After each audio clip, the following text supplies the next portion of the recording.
क्या आप लोग ये जानना चाहते हैं कि एडमिशन की डेट एक्सटेंड होगी या नहीं, और अगर किसी बच्चे ने अभी तक एडमिशन नहीं करवाया तो उसकी लास्ट डेट क्या होगी? आज की कंप्लीट वीडियो इसी से रेलेवेंट है। At the end of video comments के जवाब दूंगा। बिस्मिल्लाहिर्रहमानिर्रहीम, अस्सलाम वालेकुम रिस्पेक्टिव व्यूअर्स, उम्मीद है आप सब खैरियत से होंगे। आज की वीडियो में आपके साथ, जैसे कि मैंने अभी शेयर किया है, बहुत से बच्चों को ये चीज़ लग रही है कि शायद डेट एक्सटेंड हो जाएगी। जैसे कि उम्मीद है कि यूनिवर्सिटी जो है वो हमेशा अपनी डेट एक्सटेंड करती रहती है। तो मैं आपके साथ एक चीज़ शेयर करूं, बेटा डेट एक्सटेंड होने की उम्मीद बहुत कम है। क्यों? क्योंकि एकेडमिक कैलेंडर आ चुका है, और एकेडमिक कैलेंडर के अंदर अगर इन्होंने अब डेट एक्सटेंड की तो वो डेट जो होगी वो फर्दर आगे चली जाएगी। 5 सितंबर तक जो है ना, 5 सितंबर तक इन्होंने हर सूरत में एडमिशन क्लोज करने हैं। ठीक है, 5 सितंबर तक क्लोज करने का मतलब ये है कि अब जो होगा 25 अगस्त यानी कि आज की डेट तक आपने हर सूरत में अपनी फीस सबमिट करवा देनी है। ठीक है, और उसके बाद जो है वो थोड़ा कुछ अरसा जो है वो 5 सितंबर तक, हो सकता है 10 सितंबर तक, आपको विद लेट फीस के साथ, चार्जिंग के साथ, चार्जेस के साथ आपको करनी पड़े। अच्छा, तो लेट फीस के साथ जो है वो बीए की 500 है, और बीएड की जो है और इनकी 1000 रुपया लेट फीस है। तो आप लोग वेट नहीं करोगे बल्कि फ़ौरन अपना चालान पे करोगे। अब मैं आपके साथ और भी इंफॉर्मेशन शेयर करता हूँ। वो ये है कि जैसे कि आप लोग देख रहे हो कि डेट्स जो है ना, इन्होंने पहले थी 11 अगस्त। ठीक है, 11 अगस्त से 25 अगस्त कर दी। अब 11 अगस्त से 25 अगस्त करने का मतलब ये है कि 25, अब काफ़ी ग्रुप्स के अंदर फेक न्यूज़ फैलाई जा रही है कि 10 सितंबर तक डेट एक्सटेंड कर दी है। तो मैं आप सब स्टूडेंट को एक चीज़ बताना चाहूँगा कि 10 सितंबर तक मेरे पास कोई ऑफिशियल नोटिफिकेशन इंफॉर्मेशन नहीं आई। दूसरे नंबर पे बेटा, अगर आपने चालान जनरेट कर लिया है और उसके ऊपर डेट, ड्यू डेट जो आ रही है, जैसे कि मैं आपको, तो आप लोगों ने ये याद रखना है कि ये ड्यू डेट का मतलब क्या होता है। ड्यू डेट का मतलब ये होता है कि ये जो है ये 26 अगस्त तक चालान वैलिड होगा। यानी कि 25 अगस्त, 26 अगस्त तक, 25 एक दिन ऊपर दे देते हैं। यानी कि आज की डेट तक, 26 अगस्त तक, कल तक का अगर आप ये वीडियो देख रहे हो तो कल तक ये डेट वैलिड है। ठीक है, उसके बाद जो वैलिडिटी डेट, अब वैलिडिटी टील का मतलब ये होगा कि ये चालान जो होगा विद लेट फीस के साथ 11 सितंबर तक आप पे कर सकते हो। तो अर्जेंट बेसिस पर अपने फ़ौरन अपने चालान पे करो। अगर किसी के चालान रहते हैं, और ये वीडियो को सदका जारिया, अगर किसी स्टूडेंट के पास पैसे नहीं है, फीस अफोर्ड नहीं कर सकता, तो उससे रिक्वेस्ट होगी बराए मेहरबानी जल्द अज जल्द अपनी फीस सबमिट कराएं। फीस सबमिट कराने का कोई भी मुश्किल तरीका नहीं है। इजी पैसा, जैस कैश और यू पैसा के जरिए आप फीस पे कर सकते हैं, और ट्रांजैक्शन आईडी और डेट लिख सकते हैं। ब्रांच के जरिए भी फीस पे कर सकते हैं। फीस पे करने के बाद चालान अपने पास संभाल के रखोगे। चालान यूनिवर्सिटी को भेजने की आपको हरगिज ज़रूरत नहीं है। दूसरे नंबर पर चालान का स्टेटस जो होगा वो ऑनलाइन पेड लिखा हुआ आ जाएगा, या माई फाइनेंसेस के अंदर जाके आप लोग इसको चेक कर सकते हो कि चालान आपका पे किया। कमेंट्स पे आ जाते हैं, मेरा पूरा चालान एक्सपायर हो गया है, न्यू कैसे जनरेट होगा? न्यू बिल्कुल आपका जैसे ऑनलाइन आपने जनरेट किया हुआ है, आपका उसी तरह से हो जाएगा जैसे आपने पहले जनरेट किया था।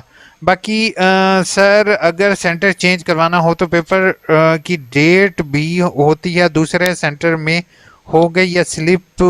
अच्छा, इसमें यह आपकी स्लिप डाउनलोड करोगे, ऑनलाइन एप्लीकेशन दोगे। ठीक है, उसके बाद आपको अगली दफ़ा एड्रेस चेंज करवा लोगे तो आपका उसी सेंटर में होगा। मेरा फीस चला बैंक शो नहीं हो रहा।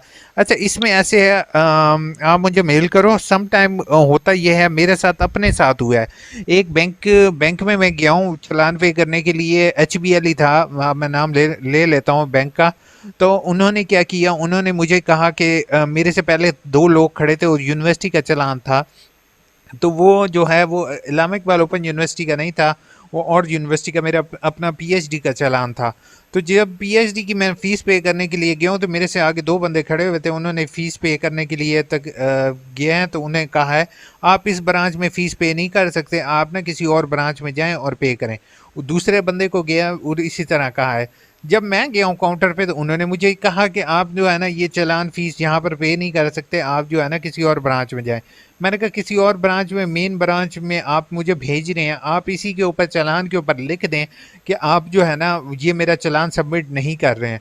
उन्होंने कहा हम ये नहीं लिख सकते, ऑपरेशन मैनेजर के पास जाएं। ऑपरेशन में मैंने ओएम के पास गया, ऑपरेशन मैनेजर को कहा है, मैंने कहा, कहता ये इजी पैसा, जैज़ कैश के ज़रिए जो है ना पे हो सकती है, या फिर आप कनेक्ट अकाउंट के ज़रिए पे करें, हम तो ये पे नहीं करेंगे। फिर मैंने मैनेजर को बताया, मैंने कहा मैनेजर आप जो है ये मेरा चालान पे नहीं कर रहे, आप चालान के ऊपर लिख कर दें कि ये चालान इस ब्रांच में पे ही नहीं हो सकता, ठीक है। उसने जब लिखने की बात सुनी है तो फिर तो वो थोड़ा सा हक्का बक्का रह गया, कहता ये सॉरी सर जो है ना हम लिख कर नहीं दे सकते।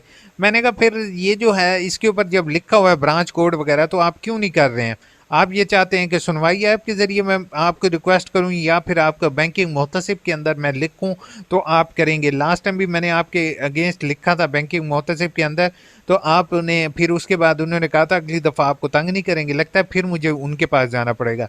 जब उसने ये चीज़ सुनी है तो कहता सर आप 1 मिनट वेट करें मैं जाता हूँ। वो गया, जाके उसने मैडम को कहा है कि इनका चालान खैर है आप पे कर दें, तो उसी दिन मेरा उसी का चालान उन्होंने पे किया।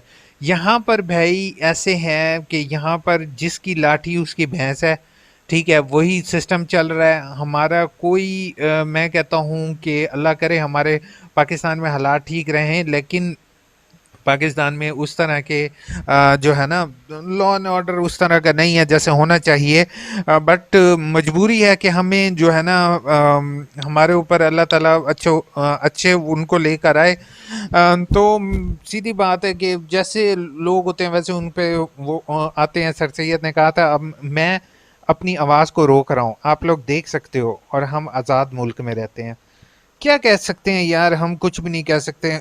जस्ट हम जो है सैलाब में मर सकते हैं, हम रोडों पर जो है डंपर के नीचे आके ख़त्म हो सकते हैं, लेकिन हम लोग कुछ भी नहीं कर सकते। अच्छा, इसमें जो है ना अगर ऑब्जेक्शन आए तो उसका बताएं कंफर्म मैसेज। अच्छा, ऑब्जेक्शन अगर आता है ना आपका तो उसको रिमूव आप इसी तरीके से करो, ऑब्जेक्शन के साइड पे मैसेज आ जाएगा, उसके बाद आप रेलिवेंट डॉक्यूमेंट्स अपलोड करो, दैट्स इट।